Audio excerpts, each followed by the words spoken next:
Hello, everyone, and thank you very much, Xavier University, for inviting me to your TED Talk. One of the most inspiring things that I hope to convey with you today is really that innovation can come from anyone and anywhere. And this is going to be a story of how a Filipino innovation was able to bring light to the darkest places around the world.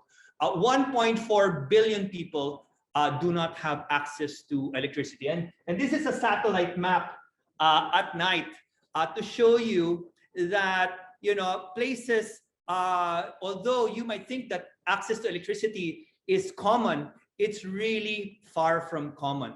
Just in the Philippines alone, you have about 13 million people without access to electricity. And when I say access to electricity, that means that the cables, that they are now using kerosene lamps, more expensive than what we have by being attached to the electricity. But there is another way, and this is our story.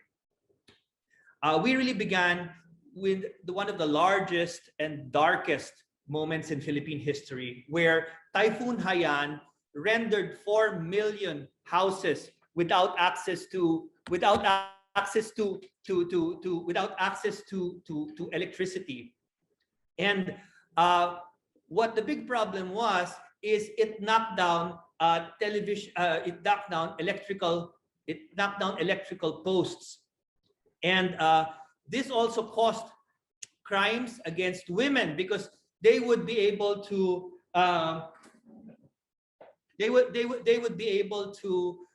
go from getting food and while they're going to bring it to the tents, they would have sometimes a heavy incidence of crime against them, of theft, and also children who were going to and fro. So we wanted to make these corridors of light. A lot of children also going home would have third-degree burns because they were using kerosene lamps in the tents. So they would turn around, and a lot of them would turn over these lights and get burned.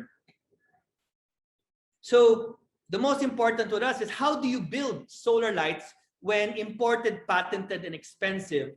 Takes about 5 months to bring from Hong Kong or from China to the location. And so we said solar is actually pretty common. You can actually Google it. The problem really is, how do you bring it in time, especially with large-scale disasters? How do you make the biggest emergency lighting requirement in the world in 2013 at that time? And so what we did was, we realized that we have all the components, but nobody was teaching us how to be able to use it.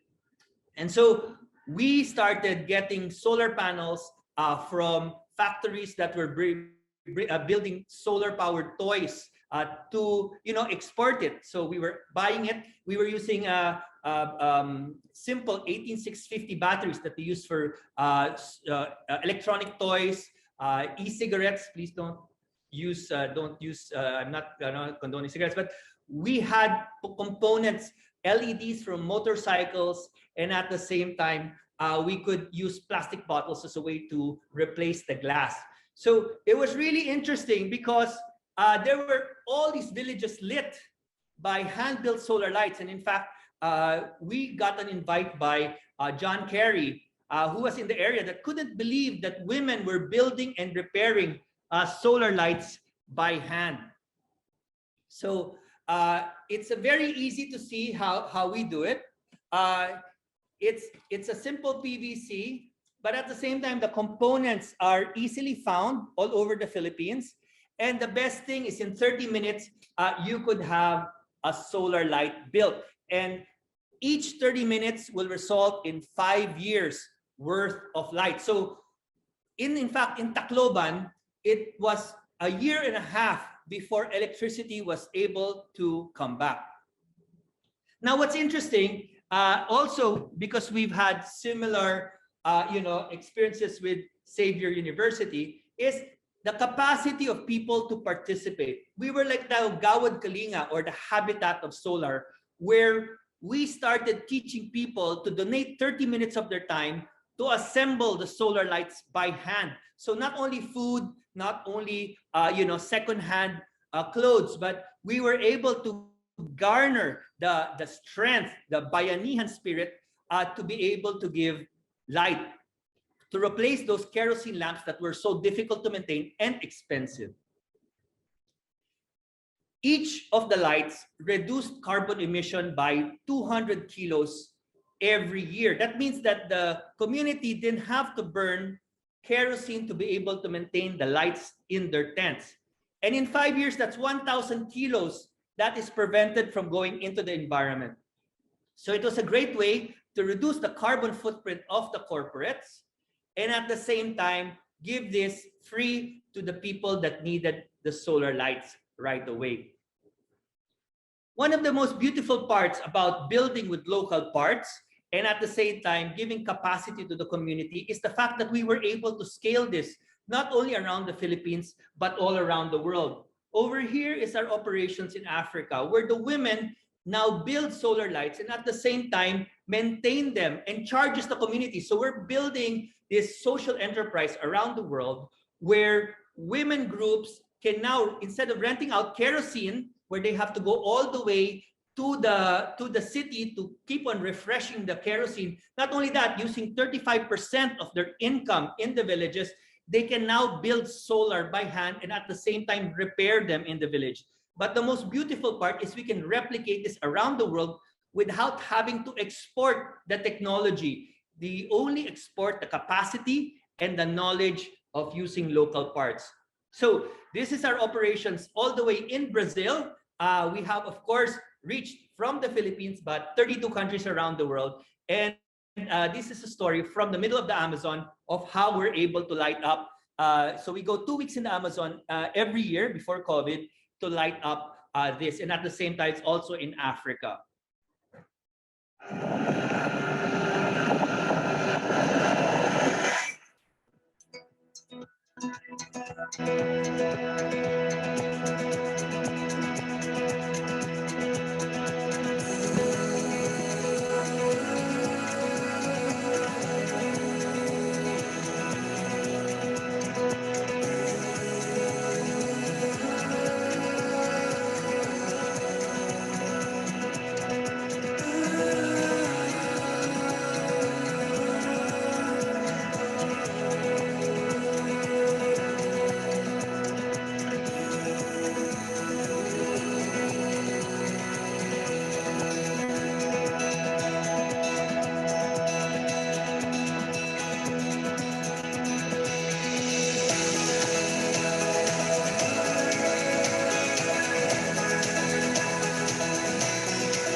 One of the most difficult parts about bringing light around the world, we were affecting 1 million people a year. An idea from the Philippines but something replicated around the world. Sometimes you would think that, you would always get these ideas from the north to be able to help the south, but southern technologies can also help other people who also suffer from the same problems that we have in our own country. So we created this thing during the pandemic called Light It Forward. Light It Forward is the ice bucket challenge. For those of you that are, heard about it, it's, you challenge your friend to throw water over your head, to be able to challenge another friend to do the same gesture. But during times of COVID, a lot of tourism areas around the Philippines and of course around the world did not have money that comes from tourist money. So we had to create something to bring lights to them because they were going in the dark. These villages that were with culture, crafts, and tourism, their children could not go to study, to be able to study. So we gathered thousands of people, for example, this in BGC, to make the largest solar artwork in the world. Later on, we donated them to communities. So how did we do it? We got one person to donate 30 minutes of their time, and we had a bicycle to deliver another workshop kit to another person to be able to challenge it as well. And because everybody's challenging each other, 5 people per person, it was exponential. And the permutations were making, we started from just 100, and by the time we finished in about 3 months, it was already about 3,000.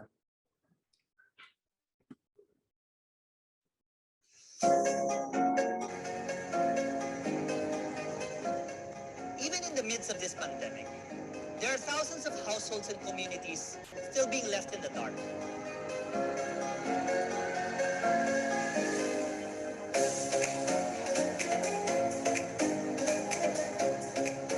On behalf of the Liter of Light Foundation, we challenge you to be the spark and help us light 1,000 homes.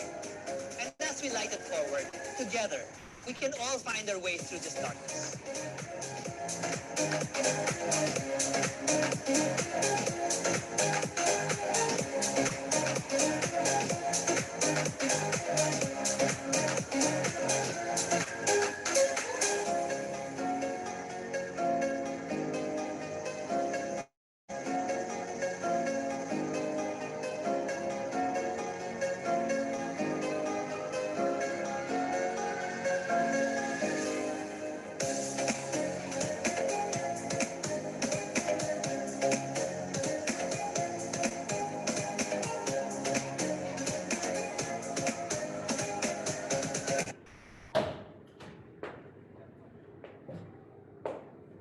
Did you guys know that there's still so many communities around the Philippines living without light?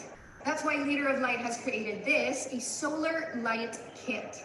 So it's got a solar panel right here, a pipe, and an old water bottle. And on the inside, I just spent the last 20 minutes rewiring things. They sent me some instructions, thank goodness. Let's check it out now. I made that! What was interesting is that this became the most viral campaign online, changing the world or bringing light to other people from around the world from inside your home. More than 350 Philippine celebrities were able to do this, but they have a reach of 30 million people. And so people were now starting to do the solar light challenge at home. It was beautiful because even in Cebu, where they were, had one of the longest lockdown, they were able to make the largest artwork in the world. So we wanted to show the power of people coming together, even though they couldn't gather for this kind of, NGO kind of thing. So we usually gather people, but now we couldn't gather people for a cause. So we gathered it in terms of community effort.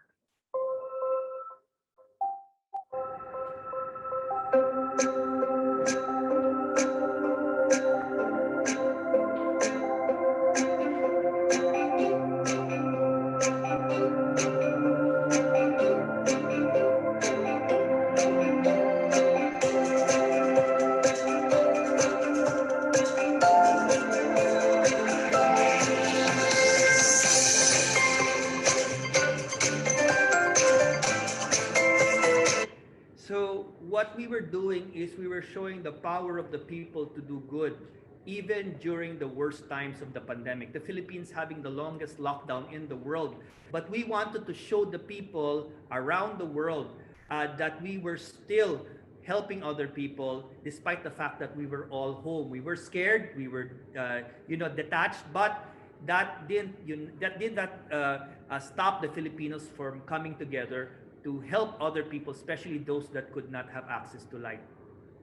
One of the things I'd like to talk to you about is, what we're doing here at the World Expo. A special grant was given called Expo Live. So Expo Live is a grant given to change makers around the world who have an idea to make an impact around the world. So we were given a certain number of funds. And from here, we're being exhibited for 6 months over here. So I'm your Philippine representative to the World Expo. We're doing this thing called human-powered messages for the planet. I remember we make what the Filipino, or us, the Liter of Light, make some of the largest solar artworks in the world, hand-built by the people themselves. So it's a human-powered billboard. So what we did is we wanted to tell the world to take care of the world in a better way. So we started activating people from all over the world, just like we did in the Philippines, to send out a message for a better planet. Because of this virus, because of the challenges, we wanted to make hopeful messages for the planet. So this one's in Milan, in Italy, where more than 600 Italians were inspired by Filipinos to also make their message of hope for the planet. So I'm going to play with you something really quick, but I'll skip it a bit.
So we're now creating the largest Twitter in the world. We have a Twitter handle, which is messages for the planet. And from the Philippines around the world, we're now asking the world to be able to take better care of people and planet. So we're very excited that we're going to be expanding this to some of the largest messages. As you know, most of the areas around the world that are suffering from climate change, just as I began my career with Liter of Light, cannot speak English. We cannot speak English and tell the world, especially here, especially in the climate change conference, the importance of making the right decisions because we're affected. So we are now, I was really inspired by this. Climate change guarantees us the front row seats to disaster. The Philippines has experienced its second category 5 typhoon. And so we're very excited to be able to use this from around the world. From India, from Africa. We're now writing some of the largest climate messages in the Philippines, and now we're invited to cities around the world.